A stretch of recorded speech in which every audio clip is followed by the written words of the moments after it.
Oh my god, that shit made me fucking buzz.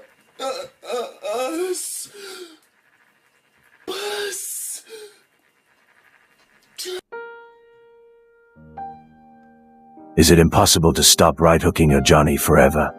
You might be thinking, why might I ask this? You probably can. Yet statistics show a different reality. Pornhub was home to more than 80,000 visits per minute and 22 million registered users in 2023 right now. Then you have to consider all of the other sites, and how people don't even need actual porn sites to beat their Johnny when there's softcore porn on social media being pushed to their faces 24/7. In today's society, you may come to believe that the person walking along the street beside you can be a hardcore fapster who might actually be subscribed to an OnlyFans account and paying monthly. So this brings me back to the original question. Is it impossible to stop beating your Johnny forever? Because although there are thousands of videos and information about protocols about stop beating your Johnny, etc., most people still aren't able to stop. And if I'm being truly honest, the statistics for people who actually don't masturbate throughout the whole entire year is most likely less than 10%. As even the creator of the no-fap videos may be fapping in the shadows every once in a while. Yet it's not like I am in disbelief that this can be accomplished, but it's due to the fact that millions and millions of people are on these websites daily. Millions of people are being shown to buy OnlyFans memberships, making virtual prostitutes rich. And millions of people are being exposed to softcore or hardcore porn on social media.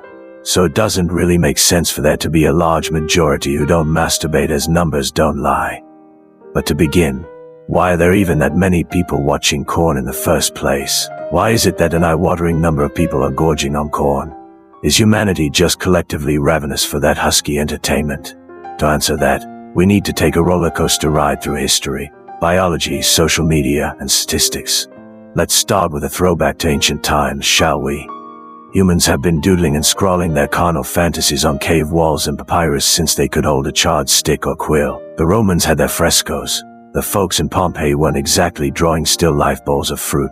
And Eastern civilizations had their own spicy scrolls. So, the appetite for corn has been around for eons. It's part of the human tapestry, woven into the DNA of our species history. And speaking of DNA, our biology does quite the number on us. We're wired to get a hit of dopamine, that cheeky pleasure chemical in the brain, every time we engage with sexually stimulating material. It's like nature's little high five for partaking in activities that could lead to reproduction.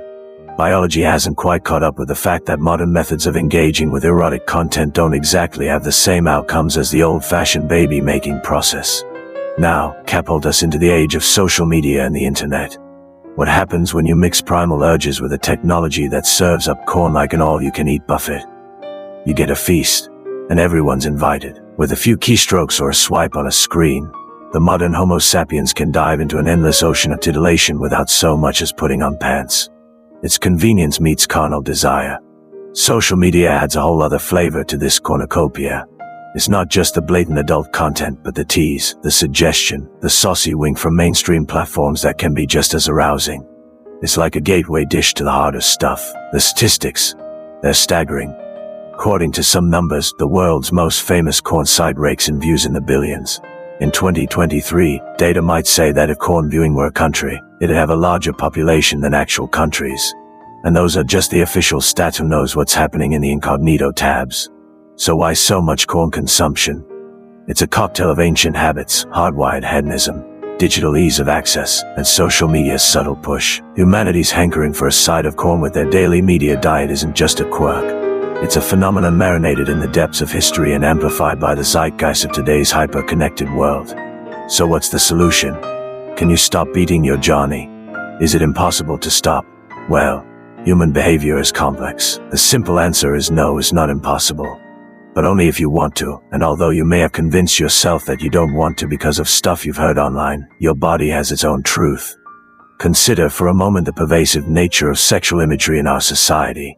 It's not just on adult websites, it's in our advertising, our TV shows, our movies, and all over social media. This constant bombardment can normalize the act to the point where resisting can feel not only rebellious but near stupid. Yet, therein lies a clue to the possible solution. Normalizing resistance.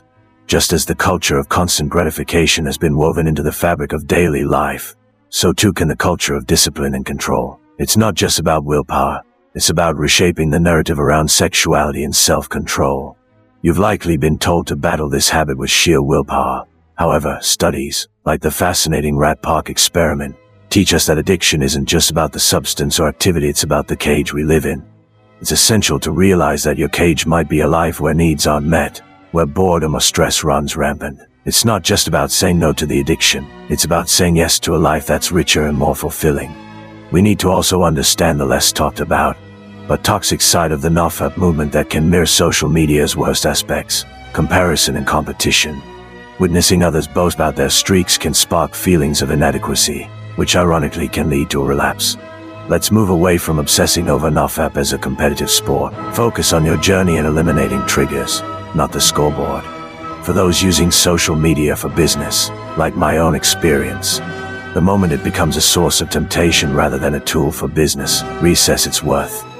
I chose to redirect that time to a dopamine detox instead of scrolling through potential triggers, enhancing my productivity and strengthening my resolve in the NoFap lifestyle. What's crucial is the psychological shift when faced with the urge. The surge of testosterone doesn't mean you have to fap. It's a drive that can be channeled. Take a cold shower, go for a run. Channel that energy into something transformative. Understand that this is about rewiring how you respond to your natural drives, not suppressing them. Hard work, discipline, and the accumulation of resources make us attractive, both in life and evolutionary speaking. It's not just about attraction, it's about value. The goal isn't to fap less, it's to build a life so engaging, so full of accomplishment and connection, that the idea loses its appeal. That's the real NoFap victory. Remember, that relapse isn't failure, it's a stumble on the path to success. Journaling post-relapse is like analyzing the black box after a plane incident. It's a chance to understand what went wrong and to ensure it doesn't happen again. Treat yourself with compassion, learn, and adapt. You learn more once you relapse than you do on not fapping in a year. Lastly, mental health is inextricably linked to addiction. High levels of depression and anxiety can push us towards addictive behaviors as coping mechanisms. Assess your mental health regularly, address any underlying issues, and recognize that sometimes seeking professional help is the bravest step you can take. The internet can be a web of instant gratification, which is the antithesis of a fulfilling life. The real joys come from things earned, like the satisfaction of a hard-earned skill or well-deserved rest after physical exertion. That's the life we're aiming for, one where fapping isn't a needed escape because reality is already rewarding. As we conclude this session, take this moment to reflect on your goals. Engage with this message, not just by liking or subscribing, but by actively setting intentions for how you'll implement these ideas.